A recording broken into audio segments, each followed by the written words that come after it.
മഴവിൽ entertainment awards 2025 ടിക്കറ്റുകൾക്കായി സന്ദർശിക്കൂ QKerala.com.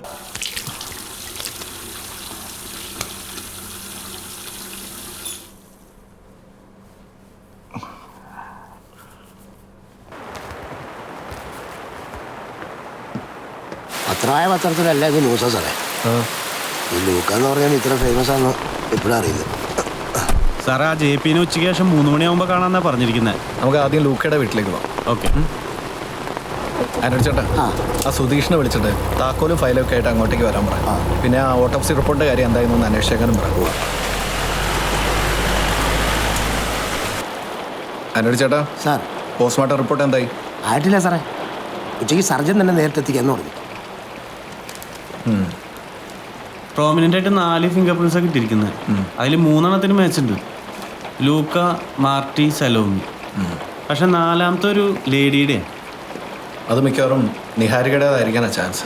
നീ ഒന്ന് കൺഫേം ചെയ്തേ. Okay sir. ചേട്ടാ ഒന്ന് പിടിച്ചേ.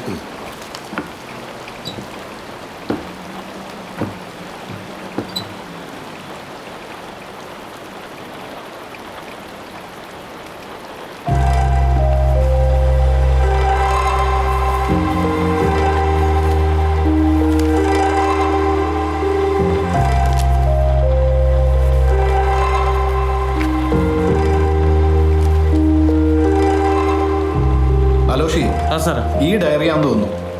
മാർട്ടി സലോമി ഇറങ്ങാൻ നേരത്ത് വന്ന കൊറിയർ. ആ ചേട്ടാ ഇതൊന്ന് പാക്ക് ചെയ്തരാ. ഇത് ചിലപ്പോൾ പല ഡോട്ട്സും ഫില്ല് ചെയ്യാൻ സഹായിച്ചു. ഞാൻ പറയാം സർ. ഓഫീസിൽ നിന്ന് ഒരു 12 മണിയാകുമ്പോൾ ഓഫീസിലെത്താൻ പറ്റുമെന്ന് ജയറാം സാർ ചോദിച്ചു. നമ്മുടെ പോസ്റ്റ്മോർട്ടം സർജൻ ആ സമയമാകുമ്പോൾ അവിടെ എത്തും. ഇപ്പം സമയം എന്തായി? ഇപ്പോൾ 11 മണി കഴിഞ്ഞു. ഇപ്പം തന്നെ എത്താന്ന് പറ. ശരി. ഹലോ. പിന്നെ അലോഷി, സാർ, നീ ഇന്നലെ പറഞ്ഞില്ലേ ഇയാളുടെ ഒരു ഇവൻറ്റിന് നിങ്ങളുടെ പ്രസൻസ് ഉണ്ടായിരുന്ന കാര്യം? ആ എന്താ സംഭവം? അത് ഈ മൊത്തത്തിലുള്ള ഇപ്പോഴത്തെ ആൾദൈവങ്ങളെ കളിയാക്കിയിട്ടുള്ളൊരു പരിപാടിയായിരുന്നു. പുള്ളിക്കാരെ അവരെ മുണ്ട് മുതൽ കോണകം വരെ അടിച്ചു മാറ്റി വലിയൊരു ക്യാൻവാസ് ഉണ്ടാക്കി അവരെ പടം തന്നെ വരച്ചു. അതും ആ എക്സിബിഷന്റെ ഫ്രണ്ട് ഗേറ്റിൽ തന്നെ. അതോ പിന്നെ ഒരു വട്ടം വല്ലതും വേണം സാർ. അടിപൊളി. എന്നിട്ട് പിന്നീടൊന്നും സംഭവിച്ചില്ലേ? അവര് വേറെ വല്ല കോണവും മേടിച്ചാണ്, അല്ലാതെ എന്നെ നടക്കാനായി നാട്ടില്. എന്താ ചേട്ടാ? അല്ല, അവര് കുറെ മുദ്രാവാക്യം വിളിച്ചിട്ട് പോയി എന്ന് പറയായിരുന്നു സാറേ. ആ തൊപ്പിങ്ങോണ്ട സാർ. ഡോക്ടർ നേരിട്ട് കാണാമെന്ന് പറഞ്ഞുകൊണ്ടാണ്. അല്ലെങ്കിൽ ഇവരെ ആരെങ്കിലും വിട്ട് റിപ്പോർട്ട് എടുപ്പിച്ചേനെ. I guess we have something. Yes sir, we have quite something. വിഷമുള്ളിച്ചെന്നാണ് ആൾ മരിച്ചിരിക്കുന്നത്. അതും വായിലൂടെ തന്നെ. ഓഹോ. എന്ത് വിഷമാണെന്നുള്ള കൺക്ലൂഷൻ ഇപ്പോൾ ഇല്ല. പക്ഷേ it looks like A slow poison. Slow എന്ന് പറയുമ്പോൾ കുറച്ച് ദിവസങ്ങൾ എടുത്തു എന്നല്ല, ലൈക്ക് എ സെഡേഷൻ. പതിയെ മയങ്ങി ആ മയക്കത്തടിയിൽ സംഭവിച്ച വളരെ സ്മൂത്തായ, എഫേർട്ട്ലെസ് ആയ, പെയിൻലെസ് ആയ ഒരു ഡെത്ത്. 99%ഉം ഇതൊരു ആത്മഹത്യ തന്നെ എന്നാണ് എൻ്റെ കൺക്ലൂഷൻ. അങ്ങനെ ഉറപ്പിക്കാൻ അത് മാത്രം മതി ഡോക്ടർ? പോരാ. There comes a second finding. Luca was in his last days. ലൂക്കയുടെ ജീവിതത്തിൽ ഏതാനും മാസങ്ങൾ മാത്രമേ ബാക്കിയുണ്ടായിരുന്നുള്ളൂ. ആളുടെ ബ്രെയിനിൽ ഒരു ഓവർ മെച്യൂർഡ് മാലിഗ്നൻസി ഉണ്ടായിരുന്നു. Are you by any chance suspecting brain cancer? Yes. ആ ഗ്രോത്തിൻ്റെ ഒരു വിഷ്വൽ അനാലിസിസിൽ എനിക്ക് തോന്നുന്നത് ആൾക്ക് കുറച്ച് ആഴ്ചകൾ, കൂടിപ്പോയാൽ 1-2 മാസങ്ങൾ മാത്രമേ ഉണ്ടായിരുന്നുള്ളൂ എന്നാ. സ്വന്തം മരണം ഭയന്നുള്ള സൂയിസൈഡിന്റെ possibility. So I think that's it. മീഡിയയോട് നമുക്ക് ഇത് പറഞ്ഞേക്കാം. എന്തു പറയുന്നു അക്ബർ? അയാളുടെ വീട്ടിലെ വർക്കുകളിലൊക്കെ വല്ലാത്തൊരു പോസിറ്റിവിറ്റി ഉണ്ടായിരുന്നു. അങ്ങനെ ഒരാൾ ഒരു ഫൈറ്റിന് പോലും നിൽക്കാതെ പെട്ടെന്ന് സറണ്ടർ ചെയ്തു എന്നൊക്കെ പറയുമ്പോൾ വിശ്വസിക്കാനൊരു ബുദ്ധിമുട്ട്. ടെർമിനലി ഇല്ലായ ഒരു രോഗി ഏറെക്കുറെ വേറൊരു വ്യക്തിയാണ് അക്ബർ. അയാളുടെ പാസ്റ്റിനെ വെച്ച് പ്രസന്റിനെ റീഡ് ചെയ്യുന്നതിൽ യാതൊരു കഥയുമില്ല. If you guys have nothing else, shall I move? Yes doctor. Sir, here's the report. Thank you doctor. Doctor, ഒരു സെക്കൻഡ്. ലൂക്കയുടെ ശരീരത്തിൽ എന്തെങ്കിലും പാടുകളോ പരിക്കുകളോ അങ്ങനെ എന്തെങ്കിലും ഉണ്ടായിരുന്നോ? Nothing relevant. അയാളുടെ ദേഹത്ത് അധികം ഉണങ്ങാത്ത 1-2 മുറിവുകൾ ഉണ്ടായിരുന്നു, അവിടെ എവിടെയൊക്കെയായിട്ട്. അത് ആക്ച്വലി മുറിവുകളൊന്നും അല്ല, ചെറിയ പോറലുകൾ. എന്തായാലും അത് ഇന്നലെ ഉണ്ടായതല്ല. Okay doctor, thank you. എന്താടോ, തന്നെ എന്തൊക്കെയോ ബോധർ ചെയ്യുന്നുണ്ടല്ലോ. ഈ തിയറിയിൽ എന്തെങ്കിലും ലൂപ്പ് ഹോൾസ് ഉണ്ടോ? ലൂപ്പ് ഹോൾസ് അല്ല സർ. പിന്നെ അവിടെ ജോലി ചെയ്യുന്നവർ പറഞ്ഞത് സംഭവത്തിൻ്റെ തലേ ദിവസം വൈകുന്നേരം അവരവിടെ നിന്ന് പോരുമ്പോൾ കുറേ നാളുകൾ കൂടി ലൂക്കയുടെ മുഖത്ത് വല്ലാത്തൊരു തെളിച്ചം ഉണ്ടായിരുന്നു എന്നാണ്.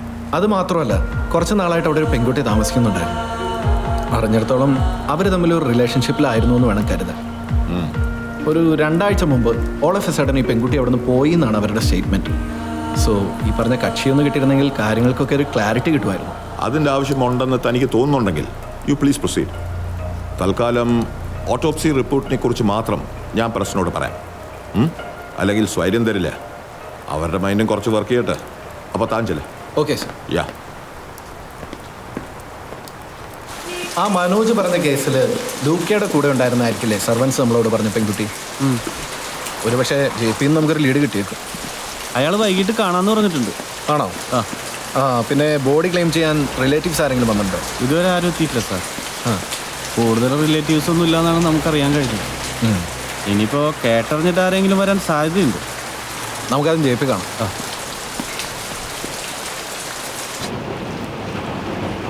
അവൻ ചത്തത് നന്നായി. കൂടെ കൊണ്ട് താമസിപ്പിച്ച് കൊലയ്ക്ക് കൊടുത്തവനേക്കാൾ അവൻ ഒറ്റയൊരുത്തൻ കാരണം എൻ്റെ ഹമോള് ആത്മഹത്യ ചെയ്തത് എനിക്ക് ഉറപ്പുണ്ട്. ലൂക്കയുടെ കൂടെ താമസിച്ചിരുന്ന നിഹാരിയെ കുറിച്ചാണോ? ആ കുട്ടി ആത്മഹത്യ ചെയ്തോ? എപ്പോ? ഒരാഴ്ചയായി. കഴിഞ്ഞ വെള്ളിയാഴ്ചയായി. എവിടെ വെച്ച്? ബാംഗ്ലൂർ, അവളുടെ വീട്ടിൽ വെച്ചു. എന്നിട്ട് ഈ വിവരം നിങ്ങൾ ലൂക്കയെ അറിയിച്ചിരുന്നോ? എന്തിന്? അവനാരാ? Okay. By the way mister JP, നിങ്ങൾക്ക് എങ്ങനെ നിഹാരികയെ അറിയാം? മിസ്റ്റർ അക്ബർ, നിഹ എൻ്റെ മരുമകളാണ്. എൻ്റെ ഒരേ ഒരു അനിയത്തിയുടെ മകൾ. ഞാൻ വളർത്തിയ കുട്ടിയാവള്. മരുമകളായിട്ടല്ല, സ്വന്തം മകളായിട്ട്. അവളെയാണ് scoundrel. We are yet to get out from the shock.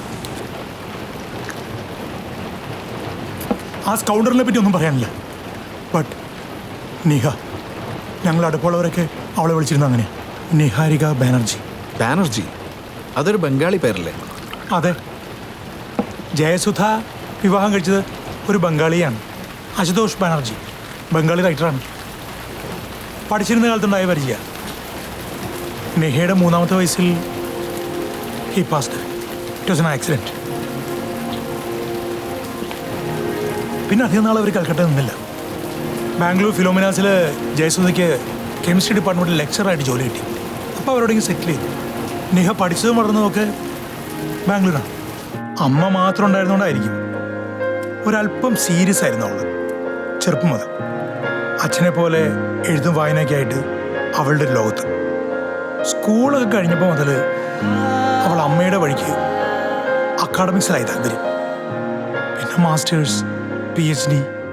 JPയോടൊപ്പം കുറച്ച് ദിവസം ഇവിടെ താമസിക്കാനാണോ നിഹാരിക കൊച്ചിയിലേക്ക് എത്തിയത്? അല്ലല്ല, അവൾ വന്നത് PhD ആയിട്ട് ബന്ധപ്പെട്ട ചില കാര്യങ്ങൾക്കായിട്ടാണ്. ഇൻഡസ്ട്രിയൽ കെമിസ്ട്രി ആയിരുന്നു അവളുടെ റിസർച്ച്. ഇവിടെ 2 മാസമായിട്ട് ക്യുസാറ്റിൽ അതുമായിട്ട് ബന്ധപ്പെട്ട വർക്കുകളിലായിരുന്നു. ഇവിടെയായിരുന്നു താമസം. അതിനിടയ്ക്കാണ് അവനെ കാണുന്നതും ഒരു ദിവസം അവൻ്റെ കൂടെ ഇറങ്ങി പോകുന്നത്. പോയതിനു ശേഷം നിങ്ങൾ അമ്മയെ കണ്ടിട്ടില്ലേ? അവിടെ ഇവിടെയൊക്കെ അവൻ്റെ ഒപ്പം നടക്കുന്ന കണ്ടിട്ടുണ്ട്. അടുത്ത് കിട്ടിയ ദിവസം അവളെ തിരിച്ചു വിളിക്കാൻ ഞാൻ നോക്കിയിരുന്നു.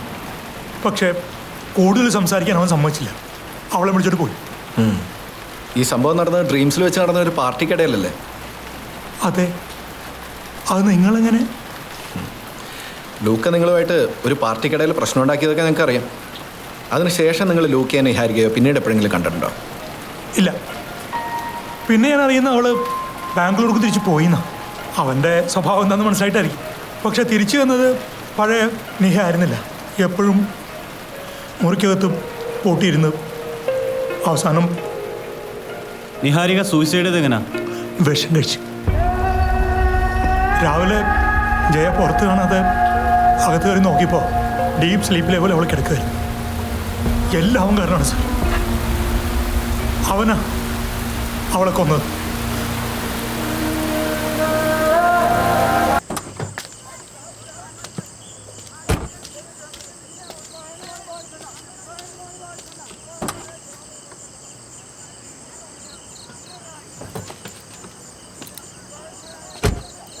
അപ്പൊ ശരി. Okay, by.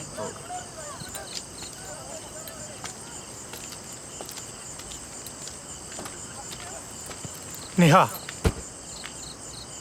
ഇത് നിന്റെ ബാംഗ്ലൂരല്ല, മനുഷ്യൻ മാനമര്യാദയ്ക്ക് ജീവിക്കുന്ന കൊച്ചിയാണ്. വല്ലവൻ്റെ കൂടെ കറങ്ങി നടന്നിട്ട് വല്ലപ്പോഴും വന്ന് കയറുന്ന പരിപാടി ഒന്നും ഇവിടെ നടക്കില്ല. എൻ്റെ കാര്യത്തിൽ ആരും ഇടപെടണ്ട. പിന്നെ ഞാൻ ആരുടെ കാര്യത്തിൽ ഇടപെടേണ്ടത്? നീ ഇവിടെ താമസിച്ചിടത്തോളം കാലം നീ ചെയ്യുന്നതിൻ്റെ മുഴുവൻ റെസ്പോൺസിബിലിറ്റി എനിക്കാണ്. നിന്റെ അമ്മ എങ്ങാനും വിളിച്ചു ചോദിച്ചാൽ ഞാൻ എന്താണ് മറുപടി പറയേണ്ടത്? അമ്മയടുത്ത് പറയാനാണെങ്കിൽ എനിക്കും ഉണ്ട് കുറേ കാര്യങ്ങൾ. അങ്കിളിന് അറിയാലോ. വെറുതെ എൻ്റെ വാ തുറപ്പിക്കരുത്. ഞാൻ എല്ലാം മറന്നിട്ടാണ് ഇവിടെ വന്ന് താമസിക്കുന്നതെന്നൊരു വിചാരം ഉണ്ടെങ്കിൽ അത് വേണ്ട. അമ്മ പറഞ്ഞു, ഞാൻ വന്നു. എനിക്ക് വേറെ നല്ലൊരു സ്ഥലം ശരിയായിരുന്നിടത്ത സെക്കൻഡ് ഞാൻ ഇവിടെ നിന്ന് ഇറങ്ങും. അതുവരെ എന്നെ എൻ്റെ പാട്ടിന് വിടുന്നേ നല്ലത്. ഒച്ച വെക്കാതെ.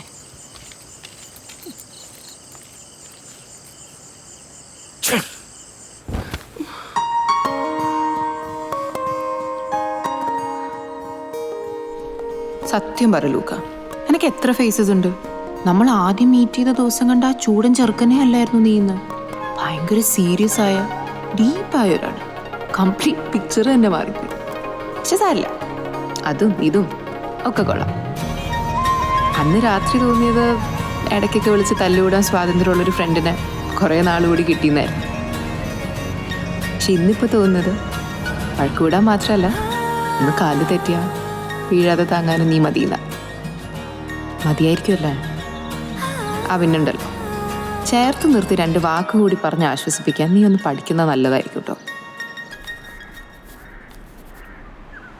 ആഹാ, ഇതൊരു ചെറിയ എക്സിബിഷൻ സ്പേസ് ആണല്ലോ. അകത്തേക്ക് വരാമോ? അതോ അന്നത്തെ പോലെ ചീത്ത വിളിക്കോ? ധൈര്യമായിട്ട് അകത്തേക്ക് വരാം. പക്ഷെ അവിടെ കാണുന്ന സാധനത്തെ പറ്റി വാ തുറന്നേക്കരുത്. എങ്ങനെ തപ്പിപ്പിടിച്ച് എത്തി ഇങ്ങോട്ട്? അത് എനിക്കൊരു പെയിന്റിങ് വേണമായിരുന്നു. അന്ന് എൻ്റെ കൂടെ ഉണ്ടായിരുന്ന ഒരു ഫ്രണ്ട് ഇല്ലേ, അവൾക്ക് ആ അലമ്പിൽ അതൊന്നും നേരെ കാണാൻ പറ്റിയില്ല എന്ന് ഭയങ്കര പരാതിയായിരുന്നു. അപ്പോൾ അവളുടെ ബർത്ത്ഡേ ആണ് നെക്സ്റ്റ് വീക്ക്. അപ്പം ഞാൻ വിചാരിച്ചു സാറിൻ്റെ ഒരു പെയിന്റിങ് അവൾക്ക് ഗിഫ്റ്റ് ചെയ്യാമെന്ന്. പക്ഷേ ഇവിടെ തപ്പിപ്പിടിച്ച് വന്നപ്പോഴാണ് അറിഞ്ഞത് സാറ് ഭയങ്കര ഇന്റർനാഷണലാണ്, അപ്പം നമുക്കൊന്നും അഫോർഡ് ചെയ്യാൻ പറ്റില്ല എന്ന്. അപ്പം ഞാൻ വിചാരിച്ചു ഇതൊരു വന്നതല്ലേ, ഒരു ഓട്ടോഗ്രാഫ് എങ്കിലും വാങ്ങാമെന്ന് വെച്ചു. അതുമില്ല. അതെ, ഇങ്ങനെ അഫോർഡബിൾ അല്ല എന്നൊന്നും പറഞ്ഞ് വരത്തല്ലേ, നമുക്ക് വഴിയുണ്ടാക്കാം. ഓക്കെ. പക്ഷെ വൺ റിസ്ക് ആണ് താൻ എടുത്തിരിക്കുന്നത്. പൊതുവേ ഞങ്ങൾ കലാകാരന്മാർക്ക് സ്ത്രീ വിഷയത്തിൽ ചീത്തപ്പേരുള്ളതാണ്. പ്രത്യേകിച്ച് എന്നെ പോലെ സുന്ദരനും സുമുഖനും സിംഗിളുമായ ഒരാൾക്ക് അത് കുറച്ച് കൂടുതലായിരിക്കും. നീ അത്ര നീറ്റല്ലെന്നൊക്കെ അറിഞ്ഞിട്ട് തന്നെയാണ് ഞാൻ ഇങ്ങോട്ട് വന്നത്. അന്ന് നീ എന്നെ വീട്ടിൽ ഡ്രോപ്പ് ചെയ്തില്ല. അന്ന് തൊട്ടെങ്കിലും തിരിച്ചു മറിച്ചു ഇതൊക്കെ തന്നെയാണ് പറഞ്ഞുകൊണ്ടിരിക്കുന്നത്. മിനിമം ഒരു 10 ലെക്ചറെങ്കിലും കേട്ടിട്ടുണ്ടോ? ആര്? JP-യോ? അങ്ങനെ വരാൻ വഴിയില്ലല്ലോ. ആളൊരു നല്ല മനുഷ്യനാണെന്നാണോ ഞാൻ കേട്ടിട്ടുള്ളത്. മാത്രമല്ല പുള്ളിക്കനെ നന്നായിട്ട് അറിയുകയും ചെയ്യാം. ചിലപ്പോൾ ആരെങ്കിലും പോയി എന്തെങ്കിലുമൊക്കെ പറഞ്ഞു കൊടുത്തിട്ടുണ്ടാവും ആയിരിക്കും. പക്ഷെ പറയാതിരിക്കാൻ പറ്റില്ല, പുള്ളി ഒരു കിഡിലൻ റൈറ്ററാണ്. പുള്ളിയുടെ കോളംസിനൊക്കെ മറ്റു പത്രക്കാർക്ക് ഇല്ലാത്തൊരു ഒരു ഭംഗിയുണ്ട്.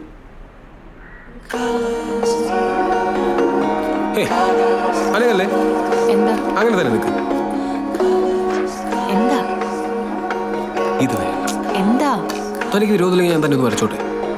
ഓക്കെ. പക്ഷെ അനങ്ങല്ലേ ദോഷം.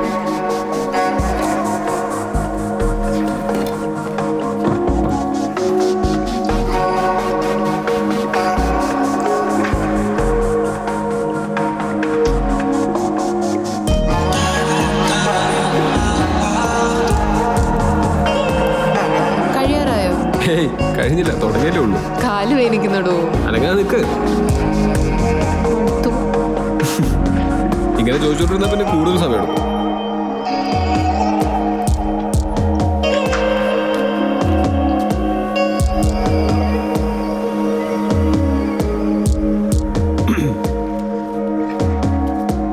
കുറച്ച് ഇല്ലല്ല, പോകാൻ അങ്ങോട്ട്. അയ്യോ, കരിയായി. കൈ ഇവിടെ. ഓക്കെ.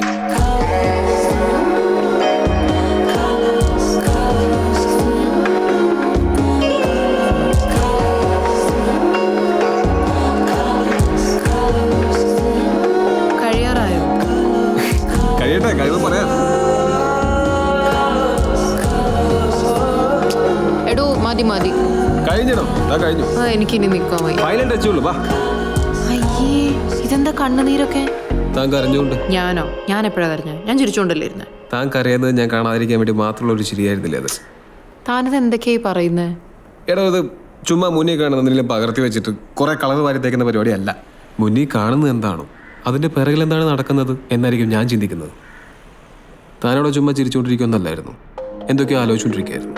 ആലോചിച്ച് താൻ എങ്ങോട്ടൊക്കെയോ പോയി. പക്ഷെ ആ ആലോചനയും തൻ്റെ മുഖത്തുണ്ടായിരുന്നില്ല, കയ്യിലുണ്ടായിരുന്നു. താൻ ആലോചിക്കാൻ തോന്നുന്ന മുഖത്ത് ചിരി ഒഴിച്ച് ബാക്കിയെല്ലാം മാറിക്കൊണ്ടിരുന്നു. തൻ്റെ കവിളിലെ വെളുത്ത നിറം മാറി ബ്രൗണായി, പിന്നെ അത് ബേബി പിങ്കായി, പിന്നെയും മാറിയത് റെഡായി. തൻ്റെ കണ്ണുകളും ഒട്ടും ഫോക്കസ്ഡ് അല്ലായിരുന്നു. വളരെ സ്പീഡിലൊന്നും അല്ലെങ്കിലും തൻ്റെ കണ്ണുകൾ എന്തോ പരതിക്കൊണ്ടിരിക്കുകയായിരുന്നു. പിന്നെ ഞാൻ അവിടെ വരച്ചുകൊണ്ടിരിക്കുമ്പോൾ താൻ അവിടെ നിൽക്കുമ്പോൾ തൻ്റെ 2 കണ്ണും നന്നായിട്ട് നിറയുന്നുണ്ടായിരുന്നു. പക്ഷെ താൻ വളരെ ഫോഴ്സ്ഫുള്ളി ആ കണ്ണുനീര് താഴെ വീഴാതെ പിടിച്ചു നിർത്തി. ഞാനത് താഴെ വീഴ്ത്തി. അത്രേ ഉള്ളൂ. എടോ, ഞാൻ പറഞ്ഞില്ല, ഇതൊരു ചുമ്മാ പകർത്തി വരയ്ക്കുന്ന പരിപാടിയല്ല. മുന്നിൽ കാണുന്നതിൻ്റെ പിറകിൽ എന്താണോ അതാണ് എൻ്റെ വിഷയം.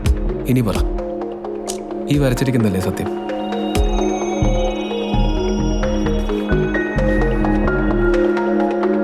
സത്യമായതുകൊണ്ടല്ലേ താനൊന്നും പറയാത്തേ?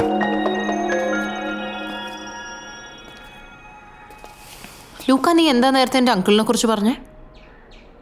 ഒരു ദിവസം നീ അയാളെ ഇവിടെ കൊണ്ടുവരണം, എന്നിട്ട് അയാളെ ഇവിടെ പിടിച്ചിരുത്തി ആളുടെ പടം വരയ്ക്കണം. അപ്പം ചിലപ്പോൾ അയാളുടെ മറ്റൊരു മുഖം നിനക്ക് കാണാൻ പറ്റും. But for the actor here's, അയാൾ നിന്നെയും പറ്റിക്കും.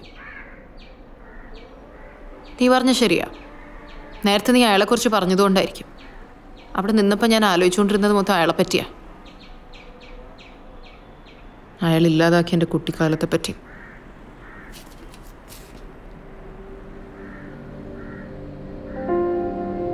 ലൂക്ക,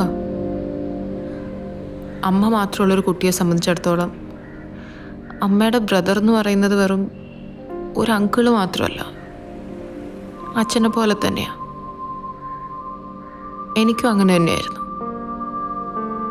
എല്ലാ മാസവും നാട്ടിൽ നിന്ന് ബാംഗ്ലൂരിലേക്ക് നമ്മളെ കാണാൻ വരുന്ന, നമ്മുടെ കാര്യങ്ങളൊക്കെ അന്വേഷിക്കാൻ വരുന്ന നല്ലൊരാൾ, അച്ഛനോളം സ്നേഹിക്കുന്ന ഒരാൾ. പക്ഷെ ഇടയ്ക്കെപ്പോഴോ അയാളുടെ സ്നേഹപ്രകടനങ്ങളുടെയൊക്കെ രീതിയിലൊരു മാറ്റം ഉണ്ടായിരുന്നു. അത് മനസ്സിലാക്കാൻ എനിക്ക് കുറച്ച് സമയമെടുത്തു. ബദൻ അമ്മയുടെ ബ്രദറും ബെസ്റ്റ് ഫ്രണ്ടും മെൻറ്ററും ഒക്കെ ആയ ഒരാളെ പറ്റി അങ്ങനെ ഒരു കാര്യം അമ്മയുടെ അടുത്ത് പറയാൻ എനിക്ക് ധൈര്യമില്ലായിരുന്നു. അമ്മയുടെ പില്ലറും സ്ട്രെങ്ത് ആയിരുന്നു അയാൾ. പെങ്ങൾക്കും കൊച്ചിനും വേണ്ടി ജീവിതമൊക്കെ മാറ്റി വെച്ചൊരാൾ. എങ്ങാനും ഞാൻ ഈ ആലോചിച്ചു കൂട്ടിയതൊക്കെ എനിക്ക് തോന്നിയതായിരുന്നെങ്കിൽ വീണ്ടും ഒരു 1-2 വർഷം കഴിഞ്ഞപ്പോഴാണ് I was being abused all this while. എനിക്ക് മനസ്സിലായത്. ഒരു ദിവസം അങ്കിൾ എന്നെ കൂടെ നടക്കാൻ വിളിച്ചു. പേടിയായിരുന്നു എനിക്ക്. ഒഴിവാകാൻ കുറേ നോക്കിയെങ്കിലും അമ്മ നിർബന്ധിച്ചപ്പോൾ എനിക്ക് കൂടെ പോണ്ടി വന്നു. ഒരു പബ്ലിക് റോഡിൽ വെച്ച് അയാൾ എന്നെ ഒന്നും ചെയ്യത്തില്ല എന്നുള്ളത് മാത്രമായിരുന്നു അന്നത്തെ എൻ്റെ ധൈര്യം. നമ്മൾ കുറച്ചു നേരം നടന്നു തുടങ്ങി അയാളെൻ്റെ കയ്യും പിടിച്ചൊരു ഇടവഴിയിലേക്ക് കയറി. ഒരു പുൽമേട്ടിലായിരുന്നു അന്ന് ചെന്ന് അവസാനിച്ചത്. എൻ്റെ ജീവിതത്തിൽ ഞാൻ നടന്നിട്ടുള്ള ഏറ്റവും നീളം കൂടിയ വഴിയായിരുന്നു അത്. കാണാവുന്ന ദൂരത്തോളം ഒരാൾ പോലും ഇല്ലായിരുന്നു. അന്നത്തെ എൻ്റെ നെഞ്ചിരിപ്പിൻ്റെ ഒരു വേഗമുണ്ട്, അതെനിക്ക് ഇന്നും ഓർമ്മയുണ്ട്. പക്ഷെ ഞാൻ പേടിച്ച പോലെ ഒന്നും നടന്നില്ല. എൻ്റെ മുന്നിൽ മുട്ടുകുത്തി നിന്ന് അതുവരെ എന്നോട് ചെയ്ത എല്ലാത്തിനും മാപ്പ് പറയായിരുന്നു അയാൾ. ഒന്നും അമ്മയടുത്ത് പറയരുതെന്ന് മാത്രമേ എന്നോട് പറഞ്ഞുള്ളൂ. ലൂക്ക, ഒരേ സമയം കൺഫ്യൂസിങ്ങും ഡിസ്റ്റർബിങ്ങും ആയിട്ടുള്ളൊരു മൊമെൻ്റ് ആയിരുന്നു അത്. അന്ന് ചിലപ്പോൾ എങ്ങാനും അയാൾ അങ്ങനെ ഒന്നും ചെയ്തില്ലായിരുന്നെങ്കിൽ ഞാൻ എന്തെങ്കിലും ഇതെല്ലാം അമ്മയടുത്ത് പറഞ്ഞാൽ. നീ കാണിക്കുന്ന ഏതെങ്കിലും ഒരു കന്നന്തിരിവിനും നിനക്ക് ന്യായീകരണം ഇല്ലാതെ കേട്ടോ. പക്ഷെ ഇന്ന് നീ നിന്റെ പെൻസിലിനോടും എൻ്റെ ബുക്കിനോടും ചെയ്തത് നീ എന്തൊക്കെ പറഞ്ഞ് ന്യായീകരിച്ചാലും ഐ ഹാവ് മൈ ഡിസഗ്രിമെൻറ്റ്സ്. നീ പറയുന്നത് പോലെ അതൊക്കെ ഒരു സാധനങ്ങളല്ല. പെൻസിലെടുത്ത് ചെവി തോണ്ടുന്നു, പുസ്തകം മുഴുവൻ തുപ്പൽ തേച്ച് വയ്ക്കുന്നു. So disgusting. കഴിവ് കൂടുതലൊക്കെ നല്ലതാണ്, പക്ഷെ അഹങ്കാരം അവർ നിലത്ത് ചവിട്ടി നിൽക്കണം. ഇത് എത്ര നേരം ഇന്നങ്ങനെ തീരുവ? കഴിഞ്ഞ എൻ്റെ കുഞ്ഞമ്മേ, ഒന്ന് ക്ഷമിക്കുക. ഒരു പണിയൊന്നും അറിയാൻ പാടില്ല, വെറുതെ ആളാൻ നിനക്കെടുത്തത്. അവനെന്തേ കുഞ്ഞുമോൻ? ഇത് ഇപ്പം പുറത്തോട്ട് പോയി വെള്ളം എടുക്കാൻ വരും. ഇതെങ്ങനെയുണ്ട്? ഇതെൻ്റെ അങ്ങാരൊന്നുമല്ല, വെറുതെ അവൻ വന്നേക്കനാണ് മനുഷ്യനെ പറ്റിക്കാൻ. ഇത് പുള്ളി തന്നെയാണ്. ഇങ്ങനെ കുഞ്ഞമ്മനെ വിട്ടുപോയിട്ട് ഒരു 10-20 കൊല്ലമായില്ലേ? അതിൻ്റെ ഒരു വയസ്സും പ്രായമൊക്കെ ആയിട്ടുണ്ടാവില്ലേ? ഇനിയൊന്ന് നോക്കിയേ ഇല്ലേ? ഇത്തിരി വയസ്സായിട്ടുണ്ട്. ആ വേണമെങ്കിൽ ഞാൻ ഒന്നുകൂടെ ചെറുപ്പമാക്കി തരാം. മോനോട് ഇരിക്കുക, ഞാൻ കുറച്ച് കഞ്ഞെടുത്തിട്ടുണ്ട്. ആ ലൂക്ക, നീ എന്തായി ചെയ്യുന്നത്? കണ്ടില്ലേ എന്തേ? അതാ ചോദിച്ച ഒരു അറപ്പില്ലെന്ന്. എന്തിനു പടം വരയ്ക്കുന്നതിനാ? അതിനല്ല, ഈ പെൻസിലെടുത്ത് ചെവിയിൽ ഇങ്ങനെയൊക്കെ ആക്കാൻ. പെൻസിലല്ലേ ചെവിയുടെ ഏറ്റവും ബെസ്റ്റ്. ആ ബഡ്സൊക്കെ ഭയങ്കര ഡേഞ്ചറാണ്, മറ്റേ ഇയർ ഡ്രമ്മൊക്കെ പൊട്ടിപ്പോവും. ഈ പെൻസിൽ വെച്ചല്ലേ നീ സ്കെച്ചൊക്കെ വരയ്ക്കുന്നത്. അതിനൊരു ഡിഗ്നിറ്റി ഇല്ലേ, ഒരു ഡിവൈനിറ്റി ഇല്ലേ? You got respect that, no? അതിനിപ്പോൾ എന്താ, ഇതൊരു യൂസ് ആൻഡ് ത്രോ ഒബ്ജക്റ്റ് ആണ്. ഇപ്പം ഇതിൻ്റെ പോലെ തരുമ്പോൾ നമ്മൾ ബ്ലേഡ് വെച്ച് ചെത്തിക്കളയും, പിന്നെ ഒട്ടും ഉപയോഗിക്കാൻ പറ്റാണ്ടാവുമ്പോൾ എറിഞ്ഞളയും. അത്രേ ഉള്ളൂ, നത്തിങ് മോർ നത്തിങ് ലെസ്.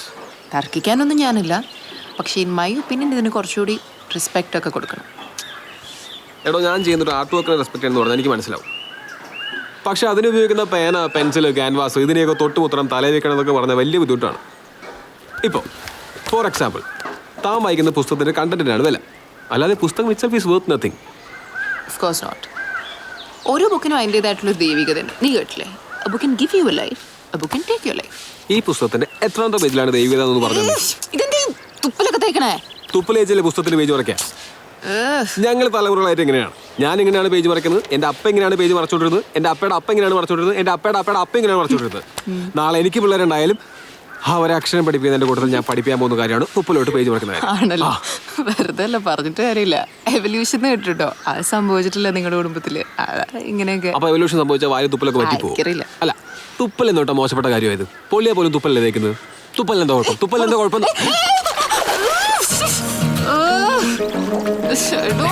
ഞാൻ തൊട്ടിട്ടില്ല കേട്ടോ, തന്നെ വീണാണ്. ഞാൻ രക്ഷിക്കാം. കൈതാ കൈതാ.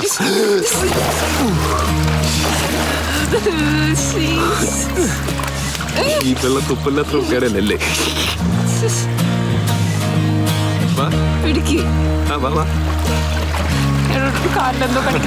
പാമ്പായിരിക്കുള്ളൂ.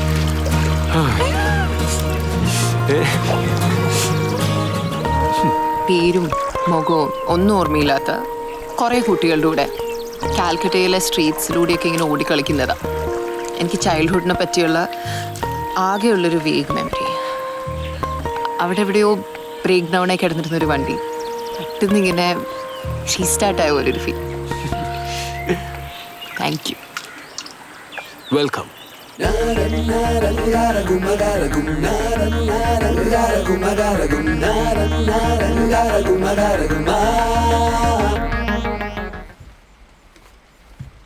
സാറേ, അത്താഴ റെഡി ആയിട്ടുണ്ട്. എടുത്തു വെച്ചോ.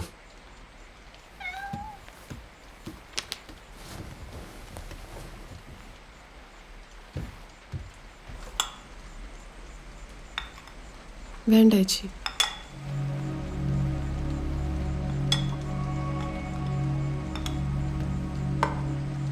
ഇങ്ങനെയാണ് നമുക്ക് ഇതും വേണ്ടെന്ന് വയ്ക്കാം ഫാത്തിമ.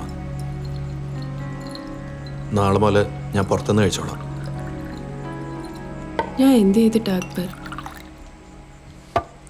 ചേച്ചി, എൻ്റെ റൂമിലെ ആ ജനലോ നടച്ചാറേ.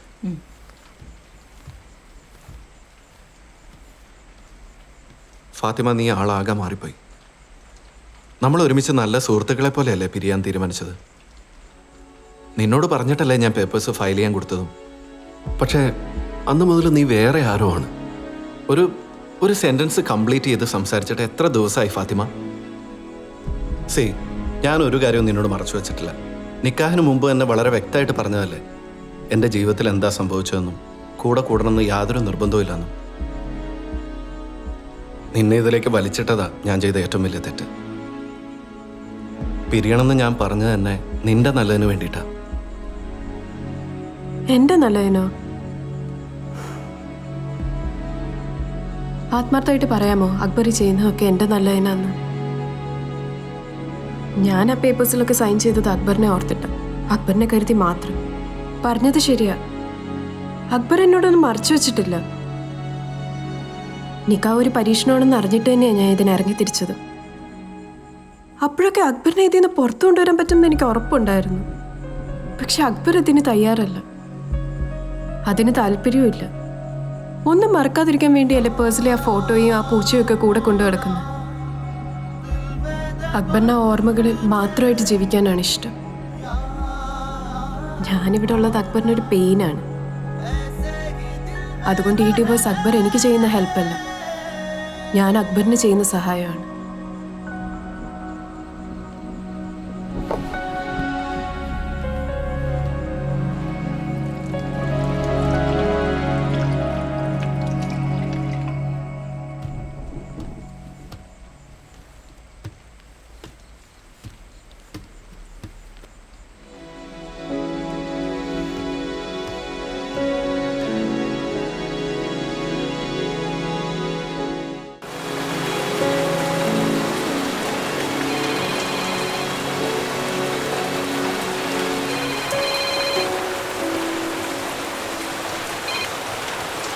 ആ ഹലോ ഷി സാറേ, ആ 3 സാഹിബിൾട്ടേഴ്സായിട്ട് കണക്ട് ചെയ്തിരുന്നു. അതിന്റെ MD ഇന്ന് രാത്രി കൂടി സിറ്റിയിലുണ്ട്. നാളെ ഏർലി മോർണിംഗ് ആളെ ദുബൈക്ക് പോകും. പിന്നെ 1-2 ആഴ്ച കഴിഞ്ഞാൽ തിരിച്ചെത്തുള്ളൂ എന്നാ പറഞ്ഞു. അവരുടെ ഓഫീസിലെ ഗസ്റ്റ് ഹൗസിൽ തന്നെയാണ് താമസം.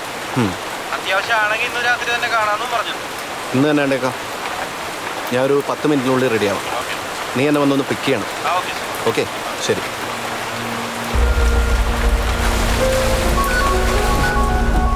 മാത്യു ആണ്, കർണാടക പോലീസിലെ. ലൗഡ് സ്പീക്കറിലിട്ട്. ഹലോ ഹലോ ഷി, നീ വൈകിട്ട് പറഞ്ഞ കേസ് ഞാൻ അന്വേഷിച്ചു. അത് സൂയിസൈഡ് തന്നെ. കുട്ടിയുടെ അമ്മ കാലത്ത് റൂമിൽ ചെന്നപ്പോൾ മരിച്ചു കിടക്കുന്നതായിട്ട് കണ്ടു എന്നാ സ്റ്റേറ്റ്മെന്റ്. സെഡേഷൻ ബേസ്ഡ് ആയിട്ടുള്ള ഒരു കോമ്പൗണ്ട് പോയിസണാണ് ഉള്ളിൽ ചെന്നിരിക്കുന്നത്. പോയിസൺ പറ്റിയ ഷാളും പോയിസന്റെ ഒരു ബോട്ടിലും സ്പോട്ടിൽ നമ്മൾ കളക്ട് ചെയ്തിട്ടുണ്ട്. വേറെ സസ്പീഷ്യസ് ആയിട്ട് ഒന്നും നോട്ട് ചെയ്തിട്ടില്ല. പിന്നെ ആ കുട്ടിയുടെ മദറിന്റെ സ്റ്റേറ്റ്മെന്റിൽ അൺയൂഷ്വൽ ആയിട്ടൊന്നുമില്ല. കൊച്ചിയിൽ നിന്ന് റിസർച്ചിനിടയിൽ അൺഎക്സ്പെക്റ്റഡ് ആയിട്ടാണ് ബാംഗ്ലൂർ എത്തിയത്. വന്നു കഴിഞ്ഞ് വല്ലാതെ ഡൗൺ ആയിരുന്നു. 1-2 വട്ടം പുറത്തു പോയതല്ലാതെ ആള് മുറി വിട്ടെവിടെയും പുറത്തു പോയിട്ടില്ല എന്നുള്ളതാണ് സ്റ്റേറ്റ്മെന്റ്. ഓക്കെ. മോളെ മോളെ മോളെ കുഞ്ഞിനെന്തോ പറ്റി? എന്താ? കുഞ്ഞിന് വയ്യ വയ്യ, ഒന്ന് നോക്കി വാ. അയ്യോ,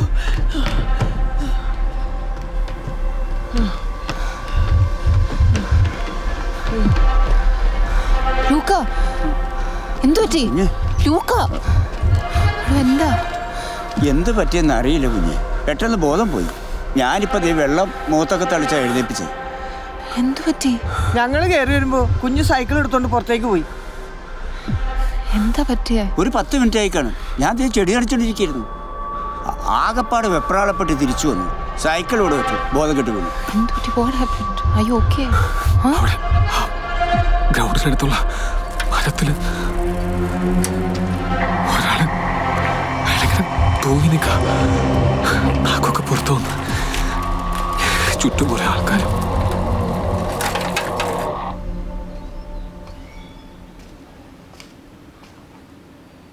കുഞ്ഞു ഉറങ്ങിയ മോളെ? ഇതിപ്പോൾ പലതവണയായി.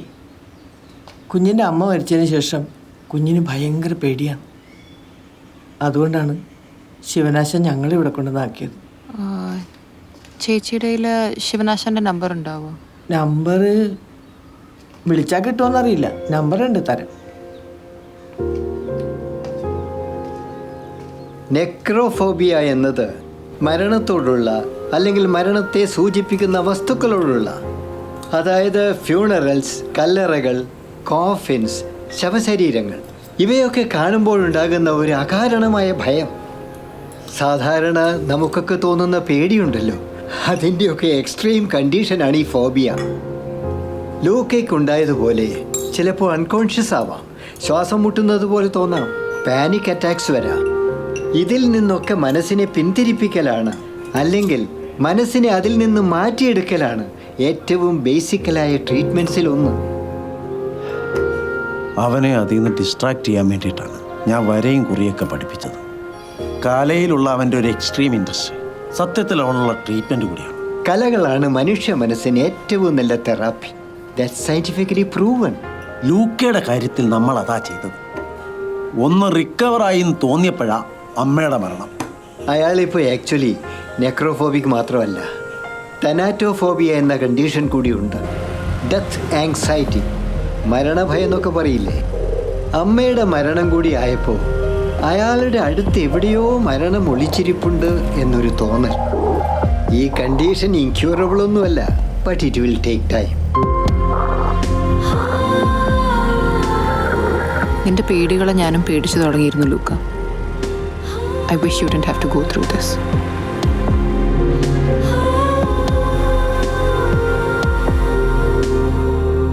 ലൂക്ക, നീ ഇന്ന് ചെയ്തത് വളരെ മോശമായിപ്പോയി. ഞാൻ എൻ്റെ അമ്മയോട് പോലും ഷെയർ ചെയ്യാത്ത കാര്യങ്ങളാണ് നീ ഇന്ന് അവിടെ വിളിച്ചു കൂവിയത്. എനിക്ക് എന്നെ അങ്ങ് കൊല്ലായിരുന്നില്ലേ ലൂക്ക? എടോ, താൻ പോയി വണ്ടി എടുത്തിട്ടോ, ഞാൻ ഇവിടെ നിൽക്കാം. ഞാൻ അപ്പോഴേ പറഞ്ഞല്ലേ ആ തിയേറ്ററിൻ്റെ അവിടെ ഇടാന്ന്. അവിടെ ഒരു മനുഷ്യൻ പോലും ഉണ്ടായിരുന്നില്ല. സിനിമ കാണാനും കാശ് കൊടുക്കണം, പാർക്കിങ്ങിനും കാശ് കൊടുക്കണം എന്ന് പറഞ്ഞാൽ രണ്ടും കൂടി നടക്കുന്നില്ല. ഇവിടെ ഫ്രീ പാർക്കിംഗ് ഉള്ളത് വെറുതെ അവിടെ കൊണ്ട് കാശ് കൊടുക്കുന്നത്. 5 രൂപയായിരുന്നു പാർക്കിംഗ് ഫീ. 10 സിനിമയുടെ രൂപ 50 പോയില്ലേ? നമ്മളിന്ന് ഒരു സിനിമയിലേ കണ്ടുള്ളൂ. ഇനിയും കാണുമല്ലോ. എടോ, എനിക്ക് നടക്കാൻ പറ്റില്ല, എനിക്ക് വിശക്കുന്നു. അതാണോ പ്രശ്നം? എന്താ വിശപ്പല്ലേ പ്രശ്നം? Free food. ഇതെന്ത് സ്ഥലം ഇത്? പറഞ്ഞിട്ട് പോടും. എന്താണ് ഇത്? വല്ല കല്യാണ പാർട്ടിയാ? എന്ത് പാർട്ടിയാണെന്ന് എനിക്ക് അറിയാൻ പാടില്ല, പക്ഷെ ഇവിടെ എപ്പോ വന്നാലും എന്തെങ്കിലും ഒരു പാർട്ടി ഉണ്ടാവും. ഫ്രീ ഫുഡും കിട്ടും, കള്ളം കിട്ടും. കഴിക്കുക, ചിരിച്ച് കളിക്കുക, പോവുക. എന്നാലും അതൊരു ബോറടപാടല്ലേ? ഞാൻ ഫുഡ് എടുത്തിട്ട് 2 പേർക്കുള്ള ഫുഡ്.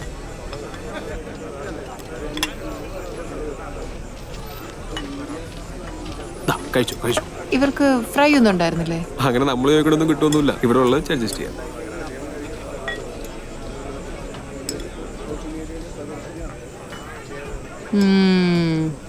കൊള്ളാം. ഓക്കെ, തരക്കേടില്ലാത്ത ഭക്ഷണമാണ്.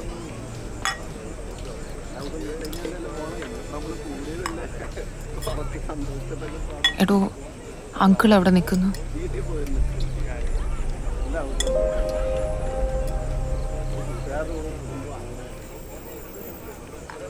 എന്ത് ചെയ്യും?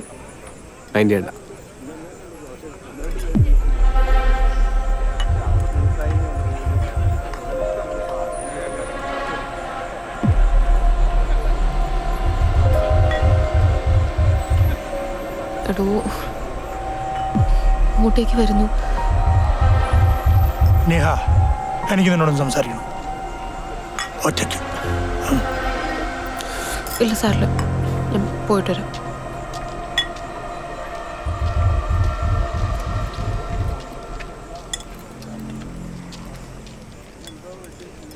എടി, നീ എന്താ ഈ കാണിക്കണേ? ആ ചേട്ടാടെ കൂടെയാണ് താമസം. അങ്കിളുടെ വീടിനെക്കാളും സേഫാണ് ഞാൻ അവിടെ. ഒരു ബഗ്.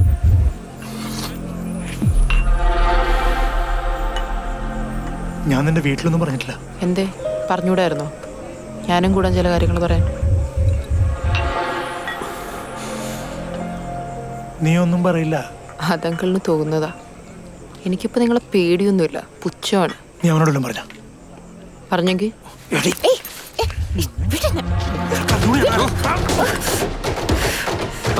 തൊട്ടു പോരുത്. നീ ആരാ? ഞങ്ങളുടെ കുടുംബകാര്യം താനെ കൊണ്ട് പറയിപ്പിക്കരുത്. മാമനൊരു കാര്യം മനസ്സിലാക്കിയിട്ട്, ഇവള് തന്റെ പഴയ പെങ്കൊച്ചല്ല, തൊടാനും തലോടാനും. അറിയട്ടെ, എല്ലാരും അറിയട്ടെ, ഞങ്ങളെ തനിക്കോളും. ഇവള് മാത്രമുള്ളായിരുന്നു, വേറെയും പിള്ളേരുണ്ടായിരുന്നു തനിക്ക് മാമൻ കളിക്കാൻ. വീട്ടിൽ കുട്ടികളുടെ ഇയാളുടെ മുഖം ശരിക്കും നോക്കി വെച്ചു. വീട്ടിൽ കയറ്റാനുള്ളതായിട്ടോ?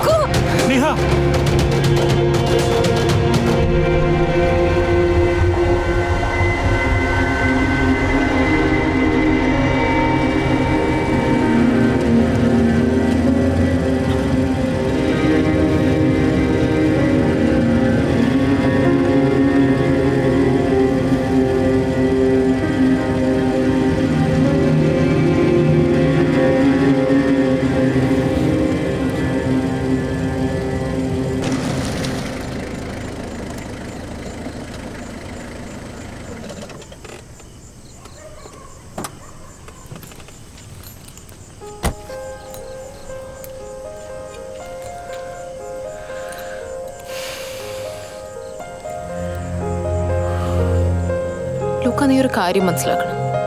Everybody is not a bloody open book like U.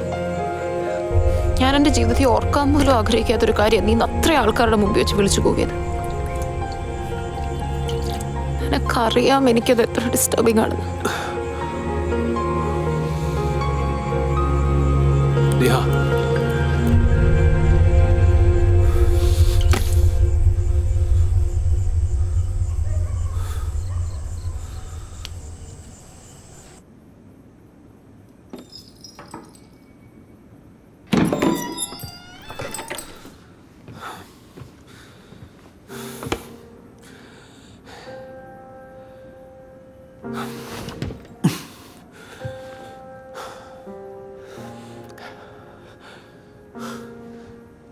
ഇത്രയൊക്കെ സംഭവിച്ചിട്ടും നിനക്ക് ചിലപ്പോൾ അയാളോട് ഡിപ്ലോമാറ്റിക്കായിട്ട് പെരുമാറാൻ പറ്റുന്നുണ്ടാവും, സാധാരണ പോലെ സംസാരിക്കാൻ പറ്റുന്നുണ്ടാവും. പക്ഷെ എല്ലാം അറിഞ്ഞു കഴിഞ്ഞിട്ട് ഞാനും അയാളോട് അങ്ങനെ തന്നെ പെരുമാറണമെന്ന് ഈ വാശി പിടിക്കാൻ പാടില്ല. നീ എന്നെ അവിടെ നിന്ന് വിളിച്ചുകൊണ്ട് വന്നില്ലായിരുന്നെങ്കിൽ ഞാൻ അയക്കട്ടെ രണ്ടര പൊട്ടിച്ചേനെ. ഞാൻ അവിടെ പറഞ്ഞ കാര്യങ്ങൾ കേട്ടിട്ട് അവിടെയുള്ള ആൾക്കാർ നിന്നെ പറ്റി എന്ത് ചിന്തിച്ചാലും അതെനിക്കൊരു പ്രശ്നമല്ല. നമ്മളവിടെ ചെന്ന സമയം മുതൽ അയാൾ നിന്നെ നോക്കിക്കൊണ്ടിരുന്ന രീതി നീ കണ്ടോ? ഞാൻ കണ്ടു, എനിക്കത് ഇഷ്ടപ്പെട്ടില്ല. അയാളെന്നല്ല ലോകത്ത് മറ്റൊരാളും നിന്നെ അങ്ങനെ നോക്കുന്നത് കാണാൻ എനിക്കിഷ്ടമല്ല.